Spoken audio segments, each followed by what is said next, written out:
Ouais, ça faisait presque 30 000 € semaine, rien qu'en showcase.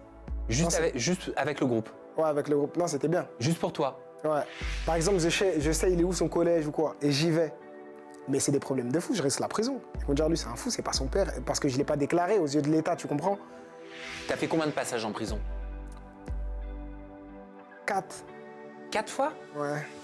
Si nous avions été dans une publicité classique à la télévision, je parlerais comme ça et je vous dirais qu'avec les horaires intenses que j'ai faits, j'ai besoin d'avoir confiance en moi et d'avoir à mes côtés un déodorant qui hydrate mes aisselles et me permette de sentir bon toute la journée.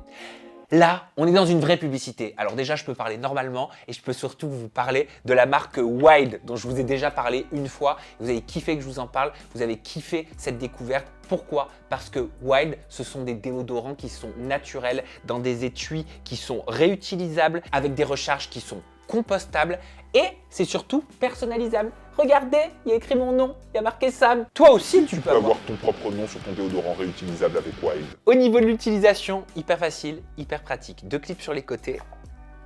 J'ai ma recharge à l'intérieur. Je peux commander mes recharges, les senteurs, les odeurs naturelles que je veux sur le site de Wild. Après, j'ai plus qu'à reclipser, à tourner et je peux pleinement profiter de l'odeur naturelle que j'ai commandée et qui deviendra quelque part mon odeur, ma seconde peau. Très important pour moi, très important pour nous, je le sais, les compositions des déodorants naturels Wild sont complètement végétaliennes et non testées sur les animaux. Ah ça, excusez-moi, mais c'est super méga important. Ça doit contribuer à conduire aussi nos actes d'achat, nos futurs actes d'achat et la façon aussi dont on veut consommer.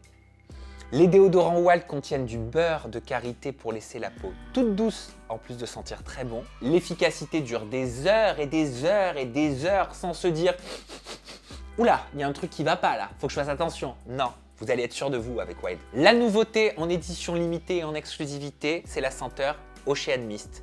Parfait pour l'été qui arrive. En plus, l'odeur Ocean Mist s'associe parfaitement à l'étui que j'ai sélectionnée.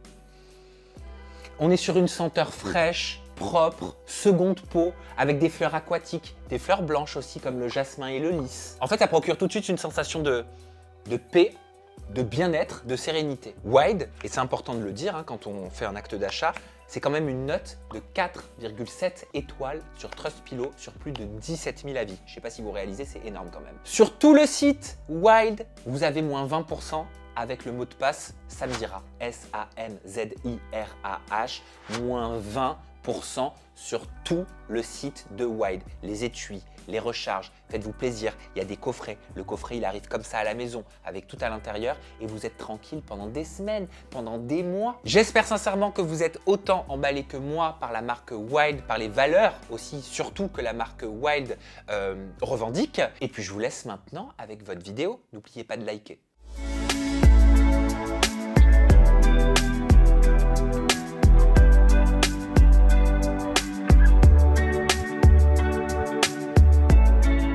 Salut Sissika, comment ça va? Ça va et toi? Ouais, ça va super. On n'a pas eu trop le temps de parler. Pas beaucoup. Hein? Mais au moins là, on va bien parler. Exactement. C'est comme si on était en boîte de nuit, c'est la première fois que je te rencontre et on couche le premier soir. Voilà, interview facile. Voilà, interview facile, je suis facile Sissika, t'as vu? Moi aussi du coup. Bah ouais, on est tous les deux faciles. Mais ça va parce que c'est dans le cadre d'une interview. Sissika, je suis très heureux que tu aies accepté de répondre à mes questions en toute intimité. Ensemble, on va aborder énormément de sujets puisque quand j'ai préparé cette interview, je me suis retrouvé devant mon écran à me dire « Wow !» Il y en a des trucs. Hein. Il y en a des choses. J'ai l'impression que tu as eu 1000 vies. Ouais, c'est ça. Tous les sujets vont pas forcément te plaire, Okay. mais je pense que c'est le moment de pouvoir répondre aux questions que se pose tout le monde. Vas-y, go. T'es OK? Ok. On y va? Ok. J'aimerais qu'on commence par tes origines. J'ai lu que tu étais d'origine centrafricaine et vietnamienne. Ouais, c'est ça. Alors ça, j'aurais pas cru. Ouais, ma mère, elle est vietnamienne et mon père, il est centrafricain. Et quel impact ça a eu, ces origines, sur ta vie, sur l'homme que tu es devenu, sur le garçon qui a grandi? Je sais pas si ça a eu de l'impact sur ma vie, mais déjà 2 origines totalement différentes comme ça te donne envie d'être curieux et de voyager un petit peu partout. Donc je pense que ça a dû m'aider dans ce sens-là. Comment tu as grandi? Dans quel cadre familial? Elle ressemblait à quoi ton enfance? Comment tu la décrirais? Comment je la décrirais? Vaste question, hein?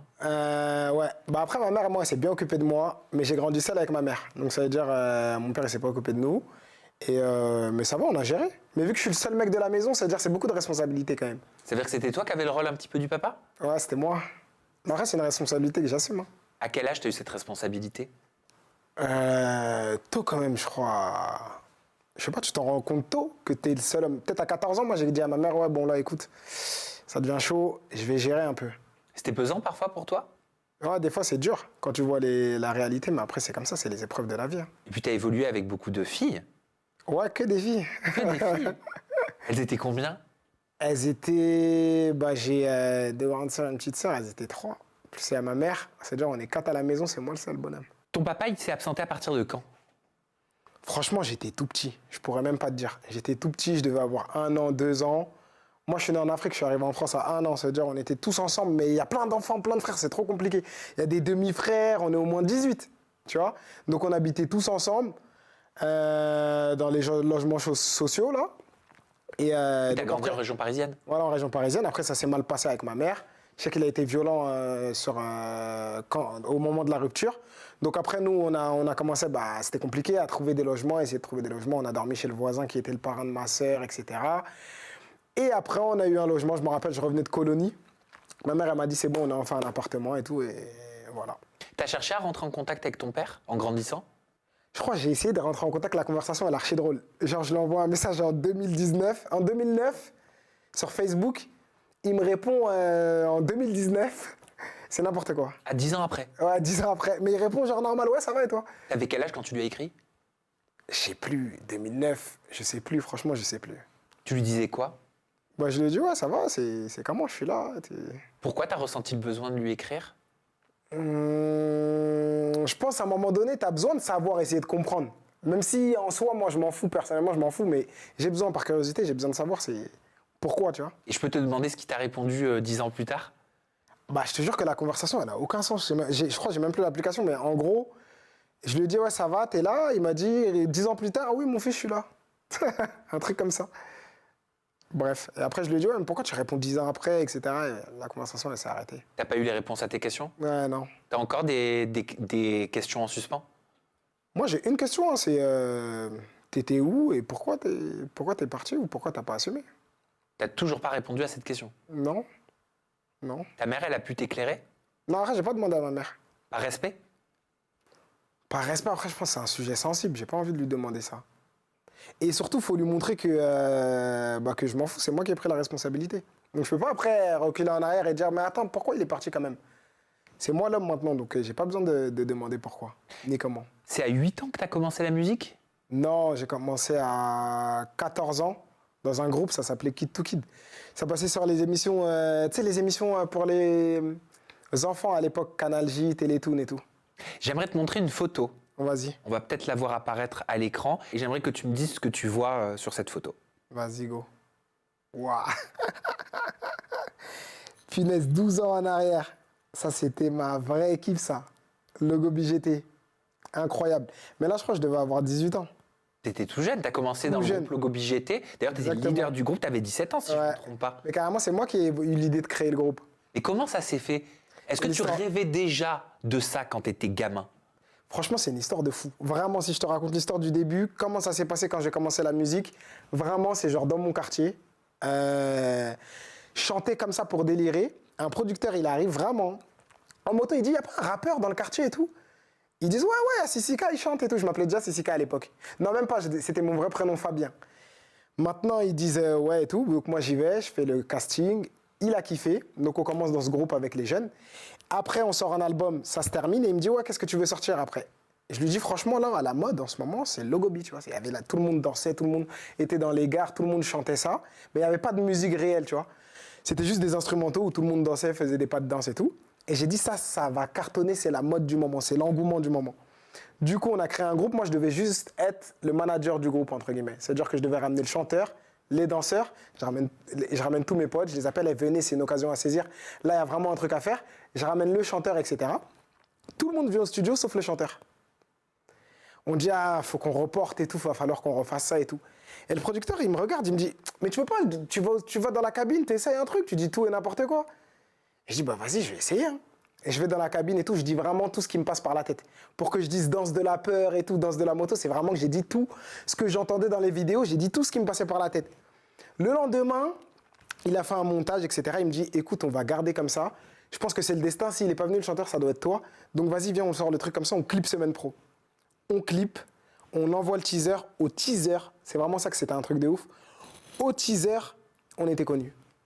On n'avait même pas sorti la musique. Au teaser, il avait fait, je crois, 2-3 millions de vues. C'est-à-dire que quand je rentrais au lycée, on me connaissait déjà par rapport au teaser. Ça, c'était une dinguerie, par contre. Et après, quand j'ai sorti quand le clip il est sorti, ça a cartonné le deuxième, etc., etc. C'était incroyable. Et pourquoi le nom Logobi? Pour faire référence à la danse et GT pour la vitesse, etc. Et comment t'es devenu le leader du groupe? Bah, vu que de base, c'est moi qui devais le manager et qui l'ai créé, et qu'après, j'ai chanté, finalement, j'ai fini chanteur, et ben il n'y avait qu'un chanteur, tu vois, et des danseurs, donc du coup, j'étais le leader. Parce que Logobi GT donc, explose dans les années 2010. Voilà. Dans les années 2010, on sort de l'achat du single, de l'achat du disque. Il y a les téléchargements illégaux qui commencent. Ouais, un peu, ouais. Hein? Mais il y a toujours quand même beaucoup d'achats singles, etc. Tu te souviens, toi, de cette période-là, de cette transition qui a été difficile pour beaucoup d'artistes? Ouais, moi, je me rappelle où ça a été difficile aussi, c'était par rapport à YouTube. YouTube, ils ont rémunéré, j'avais déjà fait genre... ils ont commencé la monétisation, j'avais déjà fait peut-être 30 millions de vues déjà. Donc tu vois, c'était 30 millions de vues perdues. Qui n'étaient pas rémunérés. Bah ouais, pas rémunéré parce que c'est arrivé après. Logobi GT, ça t'a permis de vivre confortablement par la suite? Ouais, franchement, c'était un truc de ouf. Ouais. Au début, franchement, hein, vraiment au début, je me faisais carotte. C'est-à-dire? Bah genre, on connaissait pas les prix. Mais tu vois, moi, je vivais, entre guillemets, c'était ma passion. T'arrivais, tu me disais, écoute, tu chantes, t'es logé, nourri, et j'étais content. Et après, je regardais les prix, je me renseignais. Et on n'était pas... En tout cas, le producteur, à l'époque, il ne nous payait pas, nous juste... il prenait trop dans sa poche, tu vois. Et après, on l'a su, ouais, il y a eu des petites guerres entre nous, et ça s'est réglé. À la fin, on a tous pris l'argent qu'on devait prendre, et voilà. Ça t'a rapporté combien, Logobi GT? En tout, mais je crois, aujourd'hui, même à l'heure actuelle, hein, ça doit me rapporter peut-être... à l'heure actuelle, peut-être 20 000 euros par an. Mais ça va, 20 tu 000 euros par an? Ouais. Encore aujourd'hui? Encore aujourd'hui. En 2023? Ouais. Pour quelle raison? Bah, par rapport aux droits voisins, par rapport à la SACEM, par rapport à quand c'est joué encore en club, vu que c'est entre guillemets, un son qui a cartonné dans les années 2000, les gens ils le jouent encore en club et tout ça, ça rapporte des droits que tu récupères à gauche, à droite. Et à la fin, ça te fait sur plusieurs, sur la SACEM, sur la DAMI, sur la Spedidam, et tout ça, quand il rémunère, ça te fait à peu près, tu vois. En soi, c'est pas énorme, hein, 20 000 par an. Mais ça peut te permettre d'avoir 2 000 euros par mois, quoi. Et dans les années 2010, ça t'a rapporté combien, le groupe? Ah, c'était beaucoup, parce que rien que les tournées par date, on devait en avoir 4 par semaine. Bon, on se vendait 12 000, je récupérais, je crois, 6 000 dans ma poche. Ouais, c'était beaucoup, hein, par semaine, ça veut dire 4, 6, 12... Ouais, ça faisait presque 30 000 euros semaine, rien qu'en showcase. Juste avec le groupe? Ouais, avec le groupe. Non, c'était bien. Juste pour toi? Ouais. Donc c'était vraiment c'était un top. groupe qui cartonnait. Hein. Ah, vraiment, c'était top. Il pourrait revenir? Non, ça y est, c'est mort. Pourquoi? Je sais pas, pour moi, il y a des engouements, c'est comme ça a marché une fois, il y a des magies, ça marche une fois, pas deux. Pourquoi tu parles de magie? Quand je dis magie, c'est... je sais pas, qu'il y a tout cet engouement, tout ce système, tout le monde qui kiffe le truc, une fois, pas deux, tu vois. Je saurais pas comment t'expliquer. Cette énergie, tu vois, cette énergie-là, c'est dur de retrouver la même énergie une deuxième fois. Il y a l'énergie, mais il y a aussi le talent. Ouais, il y a l'énergie, il y a le talent, mais aussi il y a l'époque, c'est différent. Maintenant, les artistes, ils sortent des sons... c'est trop différent maintenant. Ça pourrait pas avoir le même impact qu'avant. Avant, à l'époque, personne sortait des sons. On était le seul groupe, même, je me rappelle, quand on est arrivé en radio, sans mentir, ils ont dit écoutez, je vous aime bien. Clairement, ils ont parlé comme ça. On vous aime bien, mais vous êtes là, 5 Renois, des teintures, etc., tous jeunes. Vous arrivez avec une musique différente, c'est ni de la house, c'est ni de l'électro, c'est ni de l'afro, parce qu'à l'époque, il n'y avait pas d'afro. Le seul afro qu'on passe, nous, c'est Magic System. Ils nous l'ont dit comme ça. Et vous, ça ne rentre pas dans le truc, donc on va vous passer après qui, après quoi, comment, avant qui. C'est mort. Mais en fait, le carton, il était tellement plein qu'il nous aura appelé, je crois, 10 jours après. Et là, je me rappelle, mon producteur, il m'avait appelé, il m'a dit, ça y est, on a tout niqué, gros. J'ai dit, pourquoi? Il m'a dit, frérot, 8 passages énergie, 8 passages fun radio, 8 passages partout. On arrive avec une musique qu'ils n'ont jamais écoutée. Tellement le buzz, il est fort, ils sont obligés de nous passer, même après des tempos qu'ils n'ont pas l'habitude, tu vois. Il y a de la discrimination quand on a un artiste noir en France? Au début, c'était un truc de fou, carrément. Au début, non, c'était chaud. Pourquoi? Je sais pas, je crois qu'ils n'avaient pas l'habitude, hein. Mais c'est vrai, en France, à l'époque, les seuls groupes qui marchaient en tant que Renois, c'était Magic System, il y avait Jesse Matador, Colonel Réel, mais c'est tout, basta. Pourquoi, selon toi, si peu? Parce que... je sais pas. Mais je pense que obligé moi, en tout cas, de ce que j'ai vu, hein, comment ils ont... Je dirais pas ils ont boycotté, mais comment... Alors que pourtant, le buzz, il était là, mais comment ils ont... Tu vois, ils étaient réticents. C'est obligé, il y avait trop de discrimination. Ils ne pouvaient pas passer tout le monde. En gros, tu n'avais pas le choix que de cartonner pour pouvoir passer entre Ouais, les mailles sinon, du filet, c'est quoi. mort. Bah oui. C'était soit tu cartonnes, soit tu passes pas. Ouais, c'est ça. Il n'y avait pas d'autres Il n'y avait alternatives. pas d'autres alternatives. Et surtout, à l'époque, les radios, ça avait une grosse impact de ouf. Quand tu passais en télé, ça avait une grosse impact de ouf. C'était vraiment important. Il y avait aussi, je sais plus, les passages en club. Tu vois, il y avait des clubs référenciés, il fallait envoyer les sons. Il y avait un classement de passages en club. Ça, c'était archi important. Mais maintenant, aujourd'hui, un artiste tout seul, il peut tout faire. Parce que les musiques, c'est en streaming. Les radios, plus personne écoute, ils écoutent que sur les plateformes de téléchargement. Mais aujourd'hui, toi-même, Sam Zera, t'arrives, tu peux mettre ton son sur une plateforme de téléchargement, tu vois. Donc maintenant, ils n'ont plus leur mot à dire, ils n'ont pas le choix. C'est nous, on a la force, tu vois. Et j'ai appris en préparant cette interview que tu étais papa. Ouais. Je le savais pas. Donc tu es papa d'une petite fille, si je me trompe pas, qui a aujourd'hui 12 ou 13 ans. Non, elle a 9 ans, je crois. Mais elle avait 9 ans il y a 3 ans. Non, attends, excuse-moi. Elle est née en... Non, elle a 10 ans. Ok, elle est née en quelle année? 2004. En Non, je suis un fou, moi. En 2014. 2014, ouais. En 2014. Vous, ça faisait quelques années déjà que tu cartonnais avec le Ouais, groupe. voilà. T'étais jeune. Jeune de fou, j'avais 18 ans, je crois. Oui, t'avais une petite majorité. 18-19. Et si je me trompe pas, la maman, tu l'avais rencontrée en club et elle était plus âgée que toi. Ouais, en gros, la maman, je l'avais rencontrée en club. Elle était plus âgée que moi. Elle était en couple, quand même. Elle avait 27 ans. Ouais, c'est ça. Elle était en couple. Après, donc elle m'appelle, je suis encore en showcase, en tournée et tout. Elle m'appelle, elle me dit, ouais, écoute, c'est chelou et tout, je crois que je suis enceinte. J'ai dit, oh, mais de qui? De ton mec ou de moi? C'est quoi le délire? On s'est vu une fois, nous, dans nos vies. Elle m'a dit, ouais, mais dans tous les cas, t'as vu, j'ai 27 ans, depuis que j'essaie d'avoir un enfant, je vais le garder. J'ai dit, ah ouais. J'ai dit, moi, en gros, je lui ai dit que ça servait à rien, que ça avait vraiment aucun sens, genre. Mais vous étiez ensemble? Non, pas du tout, je l'ai vu une fois, la meuf. D'accord, c'était un coup d'un soir, voilà. Histoire d'un soir. Ça veut dire que, histoire d'un soir, elle me dit après qu'elle est enceinte. Moi, je lui dis que ça rime à rien, on se connaît même pas, on s'est vu qu'un seul soir. Mais vu sa tranche d'âge, etc., elle voulait à ce moment-là un enfant. Du coup, elle l'a gardé, et voilà. J'anticipe les commentaires qui vont dire vous n'êtes pas protégé, c'est pas bien, vous vous connaissiez pas. Ah, mais après, moi, c'est pour le j'étais soir. jeune, vraiment, franchement. C'était une bêtise. Ouais, une bêtise de jeunesse, mais j'étais tout jeune, moi. C'était une bêtise, non mais dans le sens je fais le relou de service, mais où il faut se protéger quoi. Ah ouais, il faut se protéger, c'est qu'il très arrive. important. Bah ouais. Et comment t'as réagi quand t'as appris que cette jeune femme que t'avais rencontrée, avec qui t'as eu une relation, un soir, était enceinte et allait garder l'enfant? Mais tu veux que je te dise, je crois, moi, j'ai cru que c'était faux. Moi, je me disais, mais non, elle ment. Je te jure, je me disais, elle ment. Je me disais, t'as vu, à l'époque, c'est bizarre. Tu te dis, ça se trouve, elle ment, peut-être pour gratter quelque chose ou quoi. Mais par curiosité, quand elle m'a dit, bah écoute, là, je vais accoucher. J'ai dit, je suis obligé d'aller voir. Mais elle t'a tenu au courant quand même pendant la grossesse? Bah pendant la grossesse, elle m'a dit, je vais pas avorter, etc. Je lui ai dit, ok, bah d'accord et tout. Tu prenais des nouvelles, elle t'en donnait? Ouais, elle m'en donnait. Ouais, je vais bien, là, etc. J'ai dit, bon, écoute, dis-moi quand tu vas accoucher, quand même, je vais venir pour voir vraiment si c'est mon enfant. Jusque-là, je peux pas savoir, tu vois. Et elle a accouché, je suis allé. Et je me rappelle, c'était, je crois, à Rennes ou 4 heures d'ici. Je suis allé et tout, je prends la route la nuit. Et quand j'ai vu ma fille, j'ai dit, ah ouais, il n'y a même pas besoin de faire de test, c'est sûr, c'est la mienne. Elle avait 100% ma tête. Ça t'a fait quoi? Moi, je me suis dit quoi? Bah déjà, j'étais heureux, j'étais content, c'est un truc de fou. Ouais. Et je me suis dit après, comment je vais l'annoncer à ma famille? Attends, tu l'avais pas annoncé pendant la grossesse? Non, je l'avais pas annoncé pendant la grossesse. Ok, donc tu l'as annoncé après la naissance? Non plus. Non plus. Ouais, non, c'était trop parce que j'étais pas avec la mère, c'était compliqué. Vraiment, ça, c'était un problème de ouf dans ma vie. Je me disais, est-ce que je la déclare? Je la déclare pas? Je suis est-ce que trop tu la jeune, reconnais je auprès de la comprenais- mairie, Ouais, c'est voilà, ça? si je la reconnais auprès de la mairie ou pas. Vraiment, c'était une incompréhension. Tous les jours, je me grattais la tête, je me disais, que faire, tu vois? Et qu'est-ce que t'as fait? Bah, je crois que j'ai rien fait, justement. Je l'ai pas déclaré. Tu l'as pas reconnu? Ouais, je l'ai pas reconnu. Je l'ai pas dit à ma famille non plus. Donc ça veut dire que j'allais la voir, exemple, pour ses anniversaires, baptême et tout seul, en discret. Juste, j'avais mis dans la confidence 2 potes à moi, donc c'est-à-dire on allait ensemble. Et voilà. Et après c'est tout. Mais Tu après, la voyais combien de fois par an? au début, je te jure, j'allais pas beaucoup.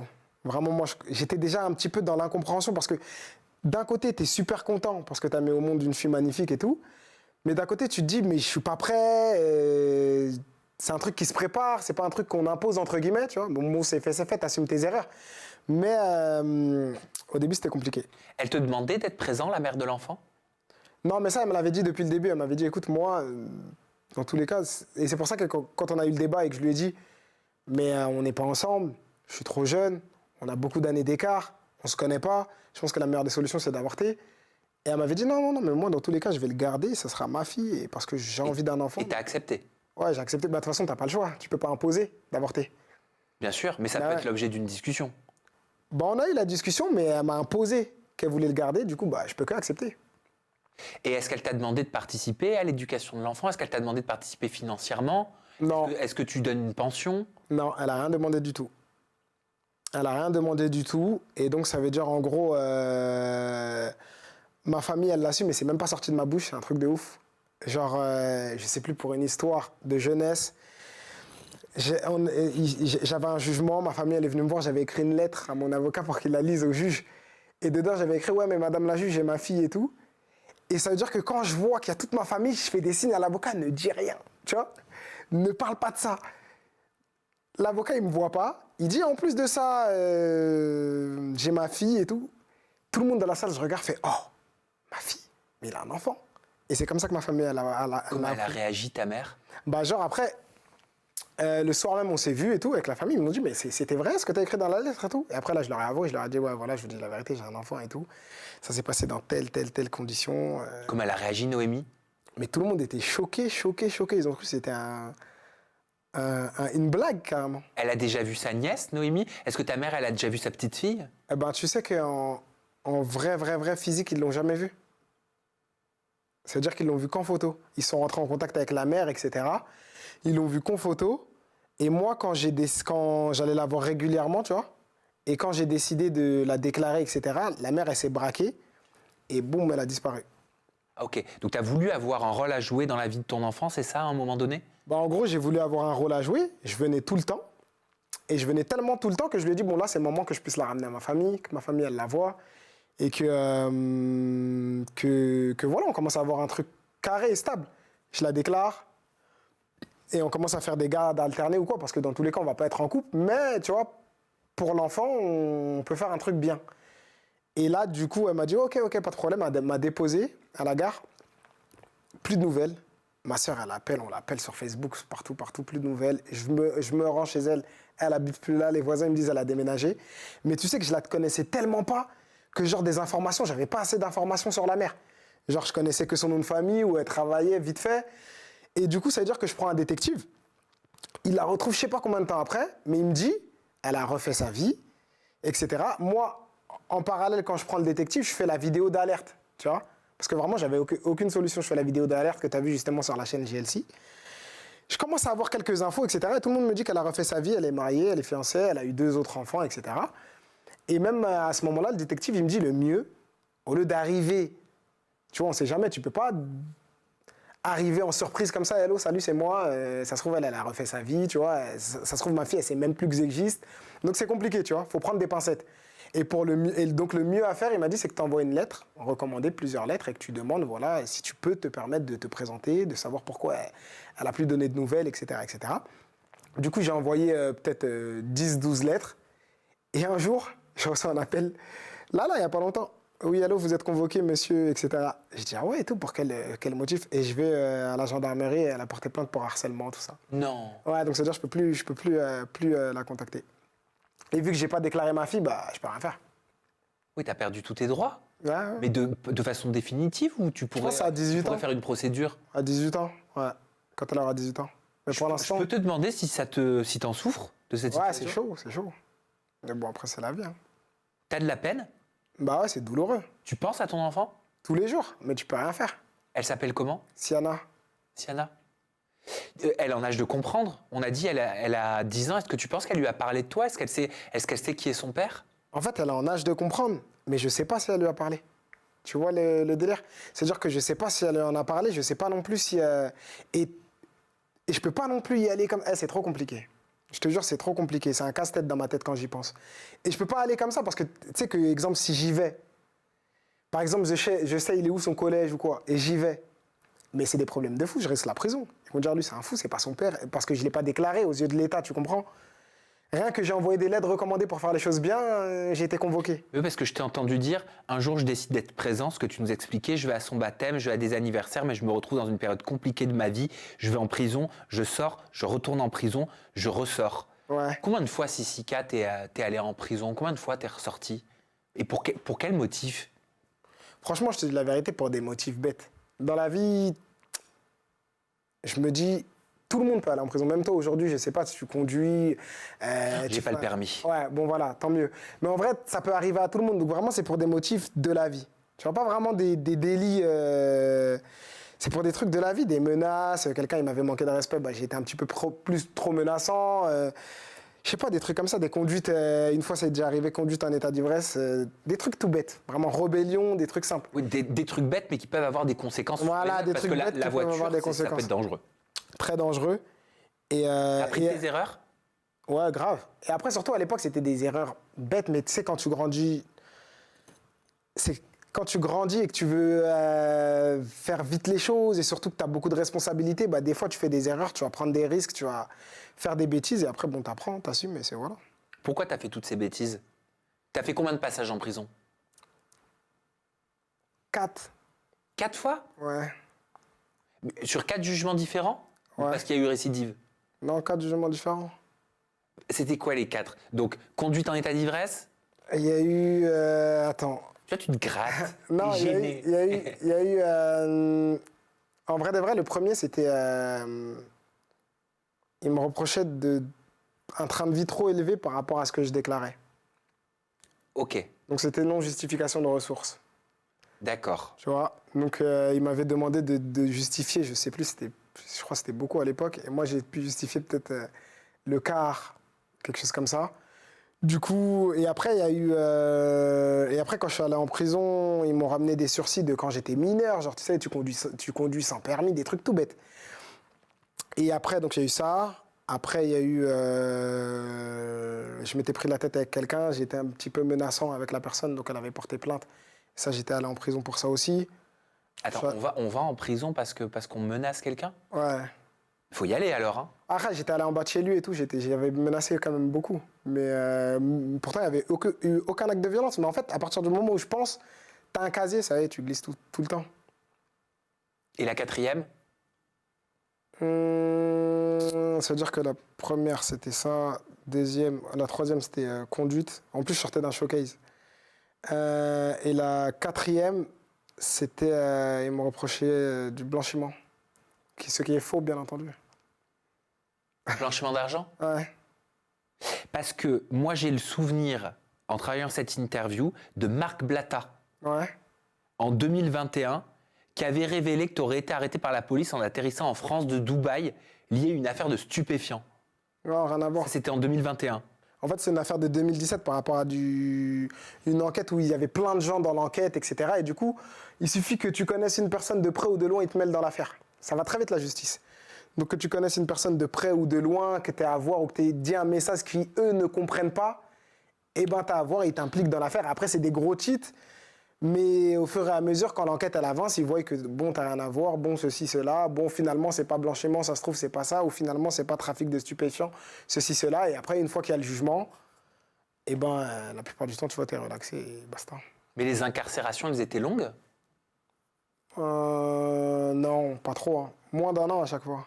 C'était quelques mois? Ouais, quelques mois, des 6 mois, 8 mois. Et ça te donnait pas envie d'arrêter toutes tes la Bah, première fois que t'arrêtes t'es allé toutes en les conneries. Mais en fait, des fois, c'est des trucs, des choses de la vie, comme je te dis. Quelqu'un, il t'a manqué de respect, sur le tas, t'es énervé, tu vas le voir en bas de chez lui, tu le menaces un petit peu trop, bah, tu vas en prison, mais c'est des choses de la vie. Aujourd'hui, par exemple, Moi, ça m'est jamais arrivé. bah, moi, ça m'est arrivé. Je te jure, et je m'en rends même pas, c'est la vraie vérité. Menace de mort sous condition. Mais une fois que Ça tu as va. fait ton premier séjour en prison, tu te dis pas, tiens, mais plus jamais je veux y retourner, c'est terminé. Je dis plus un mot plus haut Ouais, que mais après, le l'autre. problème, c'est que tu Je me restes. ressaisis, quoi. Le problème, c'est que tu restes un humain. Donc, moi, comment j'ai vu le truc, je me dis, en fait, tu peux y aller pour tout et pour rien. Et je vais rester moi-même, juste je vais faire en sorte de prendre aucun risque et de faire aucun délit. Mais après, des fois, tu es humain. Si tu dois t'énerver, tu vas t'énerver. Si après, il t'envoie en prison, bah, tu vas en prison, t'assumes. Mais si, exemple, c'est comme ça, c'est la vie. C'est comme ça que moi, je vois le truc. Et ça ressemblait à quoi, la prison? Comment tu l'as vécu? Bon, après, ça va, c'est compliqué. Franchement, c'est compliqué. Ça ressemble à quoi? Bah, ça ressemble à ce que tu vois dans les vidéos. Vraiment, c'est compliqué. T'es abandonné à toi-même. T'es mélangé avec plein de gens que tu connais pas. Au niveau de l'hygiène, etc., c'est compliqué. Non, vraiment, c'est dur. Mais après, au moins, ça forge. Moi, vraiment, j'arrive à relativiser dans tout. Donc voilà. Tu avais une cellule VIP? Non. J'aurais bien aimé, hein.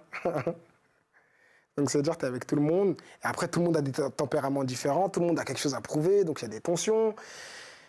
C'est compliqué. T'as pas tout le confort que tu as dehors. C'est violent, la prison? Ouais, c'est violent pour certains. Après, si tu es dans ton coin, moi, je suis dans mon coin. Je parle pas avec tout le monde. Donc, Et du fait que tu sois connu, ça a été un avantage ou ça t'a causé des problèmes en prison? moi, ça a été un avantage. Donc, voilà. Ça te permettait d'avoir quoi? Bah, je crois, les surveillants et tout, ils m'aimaient bien. Donc, j'avais un peu d'avantage. Et c'est quoi les avantages en prison? Pas d'avantage en soi, mais je sais pas, exemple, un détail tout bête, si je voulais demander une douche en plus, ça m'arrivait des fois de l'avoir. Mais c'est des avantages, c'est bête, c'est juste une douche, quoi. On parle d'une douche, quoi. Et si je me trompe pas, pendant ta relation avec Astrid Nelsia, tu portais un bracelet électronique pendant que vous viviez ensemble, hein? Ouais. Tu l'affichais, hein, sur Ouais, les ouais. réseaux sociaux, Ouais, je me souviens. possible. Pourquoi tu portais un bracelet électronique pendant votre relation? Je crois que je devais sortir, je pense que ça devait être pour ma deuxième peine, j'ai été jugé, ils m'ont laissé sortir, mais sous le bracelet, tu vois. Donc ça veut dire quoi, bracelet électronique, en gros? C'est quoi Ça les veut dire qu'en gros, ta peine, tu l'as fait chez toi. Tu dois pas sortir de chez toi? Non, et t'as des horaires. Moi, mes horaires, vraiment, ils étaient cool, ils s'adaptent à tous tes horaires, donc ils sont tranquilles. C'était quoi, toi, tes horaires? Je crois que c'était de 13h à 3h du matin. Ça va. Où t'avais pas le droit de sortir? Que je sortais. Ah, où tu pouvais sortir? Ouais. Donc c'était top. Ça vous limitait dans votre relation avec Astrid? Pour les voyages, si on doit voyager, c'est compliqué. Mais sinon, non. Quel souvenir t'as de ta relation avec Astrid? Ça avait duré 2 ans, 2 ans et demi, hein? Ouais, 2 ans. C'est une vraie relation avec Astrid. Ouais. Franchement, je dirais toxique, si je dois me rappeler de quelque chose. Mais c'était grave bien. Parce qu'elle est bon délire et tout. Moi, j'en ai que des bons souvenirs. C'est ce qu'elle me disait. Moi, dans vraiment, une j'en ai que des interview. bons souvenirs. Alors, elle me parlait de couple toxique et j'aimerais qu'on revienne sur cette notion de couple toxique. Elle m'a répondu exactement la même chose que toi. Quand je lui ai dit comment tu qualifierais ta relation avec Sissika, elle m'a dit toxique. Regarde. Avec du recul aujourd'hui, comment est-ce que tu qualifierais votre relation? Toxique. Ouais, Franchement, c'est une Sika, dinguerie, ça. J'ai beaucoup aimé. Mais quand je prends du recul, et des fois on se parle un peu, on n'est pas en mauvais terme parce que j'ai un très bon contact avec toute sa famille. Donc je suis un peu des fois en contact et bah, ça m'amène à lui parler de temps en temps. Mais quand je revois et quand je repense à tout ce qui s'est passé, je me dis mais pourquoi dès la première tromperie ou la première chose qui s'est passée, je ne suis pas partie? Et je me dis j'étais vraiment bête. Et c'est pour ça qu'en ayant été avec lui, en fait, ça m'a vraiment forgée. Et maintenant, je me dis, bah, première tromperie, je next direct. C'est impossible de revivre tout ce que j'ai vécu avec lui. C'est quelque chose qui t'a fait souffrir? Ouais, j'ai énormément souffert avec lui. Après, il y a eu des bons moments aussi, mais quand je repense au mauvais et au bon, je pense que j'ai eu plus de mauvais moments, c'est triste à dire, que de bons moments avec lui. T'es d'accord avec elle? Ouais, après, moi, je me rappelle plus des bons souvenirs, quoi. Mais c'est vrai que c'était vraiment toxique, c'était compliqué de ouf. Tu l'as trompée? C'est déjà arrivé, malheureusement. Mais après, ça allait vite parce qu'on a vécu ensemble directement. Comment ça s'est fait, votre relation? Déjà, comment vous vous êtes rencontrés? Comment vous avez emménagé ensemble au bout de 15 jours, je crois? Mais vraiment, au bout de 15 jours. En fait, comment ça s'est fait? On a accroché directement, on se parlait sur les réseaux. On s'est vu en vrai, on s'est revu le lendemain et on s'est plus lâché. Voilà, clairement, c'est ça. C'est elle qui est venue vivre chez toi, Ouais, c'est elle est venue vivre chez moi. au bout de 15 jours. Ouais. Et pourquoi tu ressentais le besoin de la tromper? Bon, en fait, faut rentrer dans le contexte. Des fois, il y avait des moments où ça allait mal. Donc, on était encore ensemble, mais plus vraiment. Donc, tu vois. Après, il y avait beaucoup de tentations aussi. Mais c'était pas une relation où il y avait que de la tromperie. Elle, comment elle le dit, on dirait que je l'ai trompée tous les jours. Parce qu'en 2015, elle avait posté des vidéos d'elle avec des bleus, des coups. Tu te souviens, ça avait Ouais, fait je m'en un rappelle. tollé sur les réseaux sociaux parce que c'était chaud. elle disait que tu l'avais battue. Ouais. Regarde ce qu'elle disait toujours dans la continuité de cette interview et je me permettrai de te faire réagir après. Ok. C'était n'importe quoi. La relation qu'on avait était vraiment toxique. Il y avait des tromperies, il y a eu quelques coups. Après, je sais que c'était parti un peu, mais il me battait pas. Hein. Il s'est passé quelques fois. Cette fois-ci, c'était parti un peu en vrille, mais sinon, il ne me battait pas tous les jours. Même ça, j'aurais dû partir directement. Mais après, je m'étais remise avec, mais j'étais vraiment, vraiment amoureuse de lui. Vraiment. Et c'est vrai que même me donner un coup, ou me pousser ou quoi, c'est même pas acceptable. Sachant que c'est lui qui était en tort.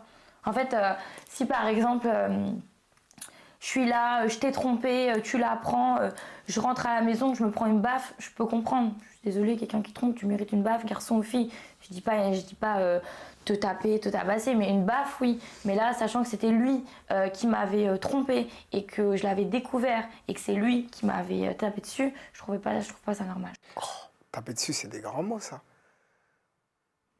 C'est n'importe quoi. Mais en gros, dans notre relation, c'était tellement toxique qu'il y avait des hauts, des bas. Toxique ou violent?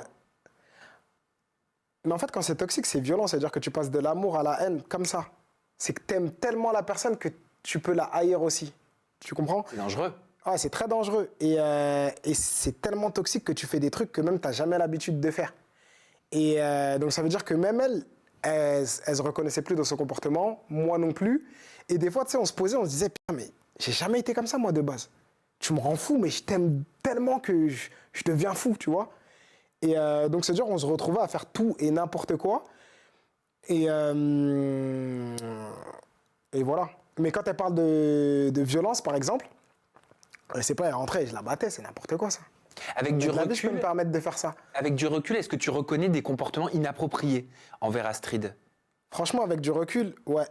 Je reconnais, par exemple, la tromperie. Ça m'est déjà arrivé, malheureusement. Alors, je parle de gestes inappropriés. Geste inapproprié, c'était tellement n'importe quoi que je te jure, hein, tu pouvais rentrer chez nous, tu vois, elle me balance des assiettes, je lui balance des assiettes, vraiment. Genre, c'était ça. C'était tellement n'importe quoi. Elle jetait des vaches, c'était n'importe quoi. C'était de l'amour, c'est comme ça. Est-ce qu'il pouvait y avoir des séquelles physiques? Est-ce qu'il pouvait y Non, avoir on des n'était bleus? pas sur... Bah oui, il peut y avoir des bleus parce que je te jette une assiette, elle arrive sur ta tête, t'es blessé, tu saignes. C'est une violence. Ouais, c'est une violence, mais c'est pas volontaire, c'est sur le coup. Franchement, c'est trop compliqué. Je saurais pas te dire. Mais il n'y a pas eu, exemple, une violence, t'arrives, t'es conscient, la personne, elle est en face de toi, et tu lui mets une gifle ou je sais pas. Non. Mais tu sais, c'est sur les nerfs, par exemple. En plus, elle parlait beaucoup avec les mains, elle mettait beaucoup de coups avec les mains. Donc c'était compliqué que... Vraiment, c'était chaud. Parce qu'elle avait dit sur Snap, en 2015, je crois, aucune femme au monde ne mérite d'être trompée parce qu'elle a un passé. C'est juste horrible. Je conseille à toutes les personnes qui ont des relations malsaines comme celle-ci, où il y a des tromperies et des coups.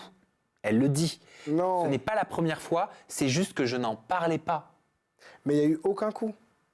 Ça veut dire que jamais de la vie... Aujourd'hui, tu sais qu'on est toujours en bon terme, on parle toujours, même moi, des fois, je la conseille quand je vois des trucs. Oui, elle me l'avait dit. Voilà. Mais en gros, je pense que c'est dans l'euphorie, dans la relation, en même temps, tu as la haine sur la personne, ça veut dire que tu dis des choses qui dépassent tes propos. Et c'est pour ça qu'au final, il n'y avait aucune cohérence, parce que des fois, elle disait « Ah, il m'a battu. Ah non, il m'a pas battu. Ah non, mais en fait, c'est des embrouilles de couple. Ah non, parce qu'elle-même, elle comprenait pas, tu vois. Comme moi aussi, il y avait des trucs que je comprenais pas. Je pouvais dire également la même chose. Ah, mais elle est violente. Elle m'a jeté une assiette, elle m'a giflé. Je suis un homme battu. Mais j'arrivais à avoir le recul déjà de me dire c'est juste n'importe quoi. On s'aime juste tellement que on se contrôle pas. C'est pas de l'amour. C'est de l'amour toxique, moi. C'est comme ça que j'appelle ça. Parce Se qu'il y a eu ouais, des mais se moments jeter où on une s'est... assiette, avoir un bleu, est-ce que tu penses sincèrement que c'est de l'amour? Bah, moi, je pense que c'est de l'amour, tu sais pourquoi? Parce que si, par exemple, t'aimes pas la personne, tu vas pas avoir des réactions comme ça. Si, par exemple, j'ai envie de te dire, là, tu fais quelque chose qui me déplaît, mais je t'aime pas, je m'en fous, je vais rien faire. Mais en fait, je t'aime tellement que je vais faire un truc de ouf. Tu comprends? Mais moi, je pense que l'amour est dans la maîtrise. Moi, je pense pas. Moi, pour moi, quand t'aimes quelqu'un à la folie, tu vois, à la folie, eh ben, t'as des réactions de folie. C'est comme ça que je vois le truc. Alors que pour moi, quand t'aimes quelqu'un à la folie, il devrait jamais y avoir un geste déplacé. Tu vois ce que je veux dire? Moi, je te jure que devrait par pas y avoir expérience, une justement, et c'est le assiette bon qui vole exemple. sur quelqu'un. Et c'est le bon exemple, Astrid. Par expérience, quand tu aimes quelqu'un à la folie, tu auras des réactions de folie, je te le jure. Parce que quand tu es blessé, eh ben, tu sais, pour toi, quand la personne, tu l'aimes tellement, c'est tout, etc., bah, c'est un truc de fou. Donc, tu vas devenir fou. Moi, c'est comme ça. À la folie, réaction de folie. Mais le but n'est pas de devenir fou, le but est d'être Mais heureux. après, je pense aussi, Le but est d'être heureux. En plus, ça peut être lourd de conséquences. Il peut y C'est avoir de la clair. prison pour le coup pour des je gestes suis comme ça. 100% d'accord avec toi. Mais il faut prendre tout en considération. Amour toxique, jeunesse. Donc, tu vois, c'est des trucs qui, je pense, qui s'estompent et qui sont différents avec la maturité. Vraiment, la maturité, ça change tout sur une vie. Par exemple, aujourd'hui, même si j'ai une relation toxique, j'ai la maturité, j'ai l'expérience. Donc, ça veut dire que c'est des choses qui ne pourront plus jamais arriver. Tu comprends? Mais à l'époque, on n'avait pas ça. On n'avait ni l'expérience ni la maturité. C'est quelque chose qu'on a découvert tous les deux ensemble. Si aujourd'hui, avec du recul, des années après, tu voulais dire quelque chose à Astrid, tu lui dirais quoi? Avec la maturité. Avec la maturité, bah déjà, je lui dirais désolé si je lui ai fait du mal, mais je lui l'ai déjà dit. Vraiment, que c'était pas mon but. Tu t'en es voulu? Ouais, je m'en suis voulu parce que c'est une personne que j'appréciais énormément, donc je voulais juste lui apporter du bien Tu au l'as final. aimé? Ouais, je l'ai aimé de fou. Donc, c'est-à-dire que je voulais juste lui apporter du bien au final. Donc, le fait que j'ai fait des choses mal et que ça l'a blessée et qu'elle a souffert, bah ça, je m'en veux énormément. Donc, mais ça, je lui l'avais dit, tu vois, j'avais assumé mon rôle. Je lui ai dit, écoute, je suis désolé, je sais pas comment je peux faire, je sais pas comment on peut rattraper les choses. Mais c'était pas mon but. Je suis pas là pour faire du mal à qui que ce soit. J'ai que des sœurs, moi, en plus. Donc, voilà, si tu as besoin de moi, tu me dis, je serai toujours là. Et justement, et je t'ai entendu dire que tu n'avais que des sœurs, et c'est vrai Ouais. que tu as grandi qu'avec des femmes, Ouais. justement encore plus pour cette raison, et je te le dis avec beaucoup de bienveillance, pour moi un vrai homme, c'est celui qui répond pas, ni à la provocation, ni à une crise, tu vois, mais qui est dans la maîtrise. Et pour moi, un couple qui s'aime n'est pas un couple toxique, en tout cas ne devrait pas l'être, parce qu'au final, malheureusement, ce n'est pas des sentiments d'amour, mais c'est de la peine, c'est des larmes, c'est de la souffrance, et c'est des histoires qui peuvent mal tourner, souvent qui découlent de tout ça. Moi, je suis d'accord avec toi. Mais quand tu n'es pas mature et que c'est la première fois que tu rencontres un amour toxique, malheureusement, c'est compliqué. Et ben alors, qu'est-ce que tu dirais, tiens, à un jeune garçon qui n'a pas encore toute sa maturité, qui est dans une relation comme ça, pour éviter d'arriver à un drame? Bah, j'arriverais, tu vois, je lui dirais, là, la relation que tu as, tu vois, si tu as ce genre d'émotion, si tu passes du rire aux larmes, si tu passes de l'amour à la haine, et ben là, c'est que c'est de l'amour toxique, donc maîtrise-toi, ça peut aller trop loin. Je lui dirais directement. Je lui dirais, c'est nocif. Et moi, je dirais même, je pense, mets fin, c'est mieux. À la relation? Ouais, c'est mieux. Si tu sais pas te maîtriser, c'est mieux de mettre fin. Ah, donc tu es d'accord, tu me rejoins sur le fait qu'il faut au final se maîtriser. Oui, mais si c'est la première fois que tu vis ça et que tu n'as pas la maturité, tu peux pas savoir. Là, aujourd'hui, ce qui me permet d'avoir du recul et de parler comme ça, c'est que je l'ai vécu et c'est que j'ai la maturité. Et ben alors j'espère que ton expérience, elle servira. Ouais. Si des couples ou des personnes nous regardent qui ont des fonctionnements dans leur couple un peu similaires, Ouais, vraiment, l'amour toxique, les gars, c'est très dangereux, très mauvais. Donc, maîtrisez-vous et faites les choses bien. Je sais que, mais en tout cas, c'est toxique, mais c'est inoubliable. comment tu as rencontré Maëva Guénam? Parce que tu tournais avec la GLC Family, Ouais. mais la GLC Family et Maëva Guénam, c'était pas l'amour fou? Non, quand je l'ai rencontré, ils se connaissaient même pas. Ils se calculaient pas? Non, ils se connaissaient même pas. Elle devait même pas les connaître. Je crois que quand je l'ai rencontré, la GLC Family, ça n'existait pas encore. Hein. Oui, mais Jazz était connu. Jazz, elle était connue, mais Maëva aussi. Maëva, elle n'était pas trop connue. Mais je pense que Jazz, elle devait même pas connaître l'existence de Maëva. Mais elle avait fait les Marseillais. Elle avait fait une émission des Marseillais. Ah, tu l'as rencontrée après la première émission. Ouais. Comment ça s'est fait? Comment ça s'est fait? Je sais plus. Franchement, je sais plus. Je crois que c'était... on parlait bien sur les réseaux. Après, elle avait fait les Marseillais. Je crois qu'elle avait déjà fait les Marseillais. On s'était vu pendant que j'étais de passage à Marseille. On a accroché, vraiment. Elle était archi gentille, bon délire et tout. On s'est revus. Et après, voilà. C'était une histoire d'amour, Maëva? Non, je dirais pas d'amour. Je dirais... on était attachés. Parce que vraiment, j'aimais bien sa compagnie, elle aimait bien ma compagnie, donc je la voyais souvent, on prenait souvent de nos nouvelles. Et vraiment, je l'ai beaucoup appréciée. Mais je dirais pas c'est de l'amour. C'était de l'attachement, je sais pas. Et comment ça se fait que ça avait vrillé avec Maëva? Je me souviens, d'un jour à l'autre, il y a tout qui a été chamboulé. Il y a eu un message mis sur les réseaux sociaux. Bon, en fait, le problème déjà avec Maëva, c'était que, ça, je te parle dans nos relations à nous, on s'appréciait de ouf, on se voyait, on flirtait ensemble, mais pour moi, elle n'était pas crédible, entre guillemets. Quand elle me disait, ouais, je veux quelque chose de sérieux, etc., pour moi, je la voyais pas en... Pour moi, elle n'était pas crédible, parce qu'elle pouvait aller dans une émission, elle se mettait en couple, je disais, mais t'es pas concentré. Mais pourquoi pas crédible?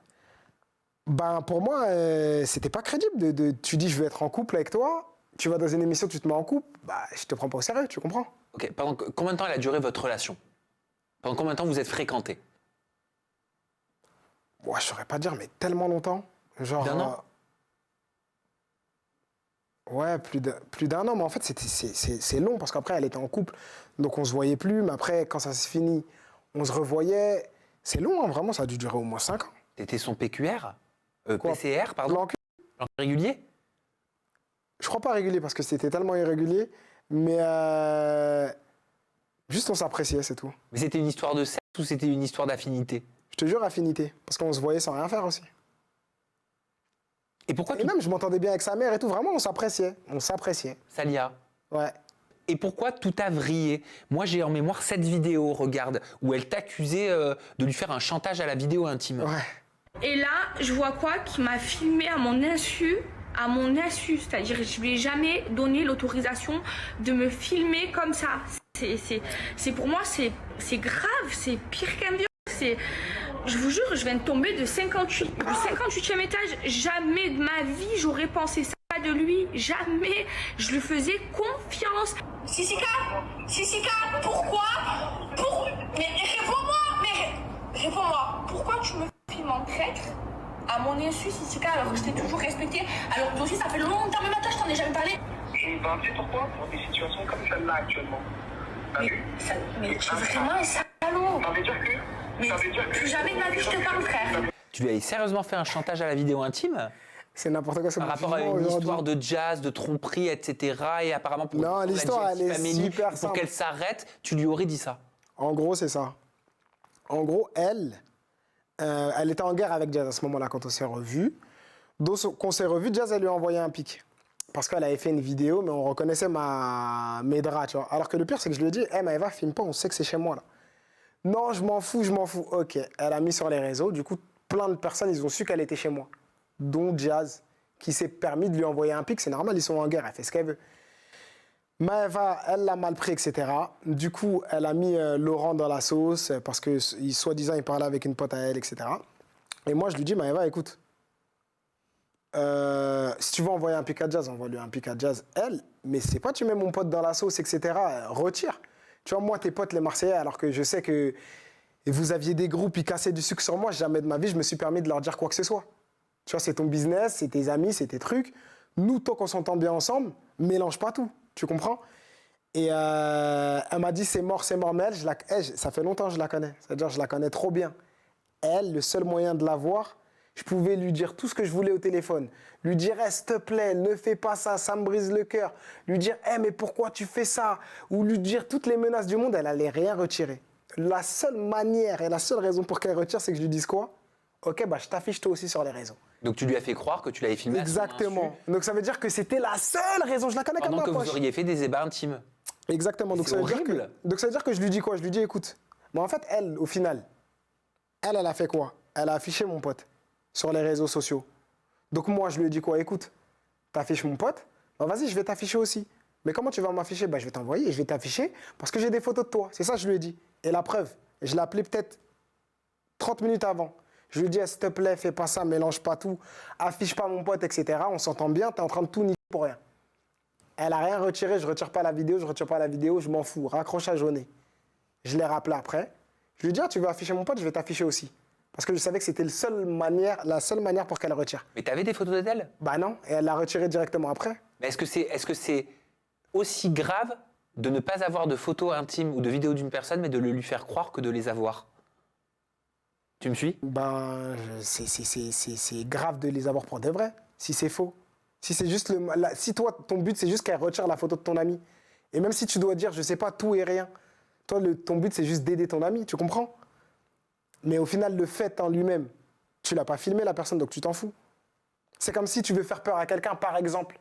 Tu dis, écoute, je suis dangereux, je peux faire ceci, je peux faire cela. Mais si tu sais que t'es pas dangereux et que tu vas rien faire. Mais juste toi, ton but, c'est de faire peur à la personne et qu'elle s'enfuit et qu'elle s'en va. C'est un Tu le chantage. fais. C'est pas un chantage. C'est une menace. Une menace, je dirais. Et c'est une menace qui est tournée dans son sens pour pouvoir faire en sorte qu'elle retire la photo. Parce que c'était la seule manière de l'impacter, elle, tu vois, pour qu'elle soit touchée. Greg, il avait pris les patins de Maëva. Voilà ce qu'il avait dit. Moi, il n'y a personne qui la touche et il n'y a personne qui la dénigre, Maëva, ok? Parce que tu étais bien content, tu as bien mangé sa soupe, hein? Avec ton son, la Galère, oui. chaoulade, logo BGT, là, va te noyer sur ma vie, dégueu te connaît, frérot. Tu es éteint, il n'y a personne qui te connaît, mon frère. Sur ma vie, sur la tête de ma mère, il n'y a personne qui te connaît. Tu es dégueu, frère. Dégueu. Ah oui, on a entendu parler quand tu avais flirté un petit peu avec Maëva. Mais MDR, espèce de paillot, retourne sur ma vie. Yeah. Avec ton son, là, qui a fait 2000 vues, MDR. Mais quelle honte, mais tu n'as pas honte, frérot. Mais tu n'as pas honte, mon frère. Ah ouf, Greg. Comment t'avais pris ces stories? Moi, franchement, ça m'avait fait rire. Parce que je connais le personnage. Et je sais que, par exemple, lui, il était... Franchement, le contexte, il était trop drôle. Parce que je connais le personnage. Je sais que lui, vraiment, je pense qu'il devait vraiment être attaché à elle. Tu vois, il devait vraiment l'aimer. Mais que, par exemple, elle pouvait m'appeler alors qu'elle était avec lui. Donc, quand je vois cette vidéo, je te jure que vraiment... hein, et j'ai rien contre lui. Hein, mais je me suis dit... Je sais pas, c'est un clown. Pour moi, vraiment, c'était un clown, un guignol. Parce que la vérité, je la connais. C'est quoi la vérité? Bah, la vérité, c'est que vraiment, j'ai rien contre lui. Hein. Mais c'est qu'à ce moment-là, en tout cas, c'était vraiment un clown. Mais pourquoi? Bah, parce qu'il me connaissait très bien. Moi, la première fois que j'ai vu Greg dans ma vie, de mes yeux, c'est il a pris le micro, il a dit Sissika dans la maison. C'est comme ça. Je le connaissais même pas. Donc, la vérité, quand tu connais vraiment les personnages, les personnes et tout, tu te dis, ouais, c'est n'importe quoi. Donc, moi, je me suis dit, c'est un clown. Et je sais que je pense qu'il devait être aussi piqué dans son ego parce que Maëva, je pense qu'il a vraiment apprécié. Et le fait qu'il voyait que bah, des fois, elle pouvait faire des comportements où ça ne le mettait pas en valeur, ou par exemple, elle allait plus venir vers moi que lui, et ben, je pense que ça peut le toucher dans son ego. Donc il peut faire des vidéos comme ça et insulter. Et vas-y, dis-nous la vérité. Ouais. Est-ce que c'était sérieux avec Greg, Maëva, ou c'était un couple de télé comme beaucoup le pensent sur les Je réseaux? sais que ça, je peux pas savoir, je peux même pas te dire. Mais en tout cas, quand elle était avec Greg sur les réseaux, bah, moi, je la voyais toujours, moi. Donc C'est-à-dire après, elle s'affichait avec Greg sur les réseaux? Ouais, moi, je la voyais. Hein. Après, je sais pas si... moi, je la voyais. Donc, je pense que... Je sais pas. Bizarre. Un petit mot par rapport à la GLC Family. Pourquoi c'est fini pour toi? Bah, j'ai envie de me concentrer sur mes projets pro à moi. Et après, vraiment, Laurent, c'est mon meilleur ami. Jazz, c'est comme ma sœur. Mais le problème, c'est quoi? C'est que réellement, sincèrement, j'ai compris qu'en fait, il y a la vie et il y a les réseaux sociaux. Malheureusement, tu as vu, nous, on était tellement dans notre bulle, dans notre truc, que je remarquais même pas que les gens, l'image qu'ils avaient de moi, ça me convenait pas. Parce qu'en gros, pour moi, je voyais ça comme une émission entre amis, de nous. On délire entre potes. Mais je m'étais jamais dit que ça allait me coller une étiquette de télé, tu vois, par exemple. Donc ça m'a dérangé un petit peu. Je m'étais jamais dit que, par exemple, vu que, entre guillemets, financièrement, Laurent, il va plus s'afficher ou il va plus mieux gagner sa vie, que, par exemple, si on va au resto, les gens, ils vont se dire « Ah, bah, c'est Laurent qui a rincé ». Ça pouvait me déranger. Et j'allais pas non plus me prendre mon téléphone et me justifier en disant « Non, mais écoutez, la famille, c'est pas parce que peut-être là, t'as vu qu'il a gagné plus d'argent que moi qu'au resto, tout le monde paye comme tout le monde et on est tous des grands garçons. » Tu comprends? Donc, tout ça, ça impactait et ça me donnait une image qui me correspondait pas trop, que je kiffais pas trop. Donc, je me suis dit quoi? Le mieux, c'est on est tous des amis, on s'aime tous, on s'apprécie tous. Vraiment, c'est la famille. Donc, venez, chacun fait son truc de son côté. Et voilà, je pense que c'est le mieux. Merci Sissika De rien, frérot. d'avoir répondu à toutes mes questions. On peut te Moi, je me retrouver c'était carrément un jugement aujourd'hui. sur tes réseaux sociaux. Non, j'ai essayé de réunir toutes Ouais. les questions, tu vois, que pouvait se poser le grand public quand on tape ton nom. Et ben on tombe sur ce type de vidéo sur YouTube. On tombe avec ces questions en suspens. Et aujourd'hui, tu as pu y répondre, je trouve. Ouais, voilà, mais en gros, conclusion, je suis juste un mec comme tout le monde de la famille, qui a eu des hauts et des bas dans sa vie, qui a vécu des choses comme tout le monde. Je suis pas là pour m'abattre sur mon sort, mais j'en tire que le positif. Et voilà, ça fait ce que je suis aujourd'hui. Et voilà. Et on a toujours le sourire, vous avez bien vu du début à la fin. Et on te retrouve sur tes réseaux, ton compte Instagram c'est Sissika officiel, ton compte TikTok c'est IamSissika, et il y a la marque de t-shirt Note. Ah ouais, truc de fou. Ouais, il y a une marque que j'ai lancée, la Note Miami. Vas-y, montre-nous. Putain, regarde. Note Miami. Avec un C'est le nom de la slogan un petit peu, tu vois, bad boy. Ok, les t-shirts Note influenceur, Note football player, Note rappeur, Note actor, Note drug dealer, Note scammer, but I make... But I make money. Ok, ça c'est Laurent qui a dû donner cette idée de but I make money, non? Non. Merci J'ai trouvé ça Sissika. stylé. On se retrouve très bientôt avec une nouvelle personnalité. Vas-y, Prenez soin de vous. C'est carré. Bye bye.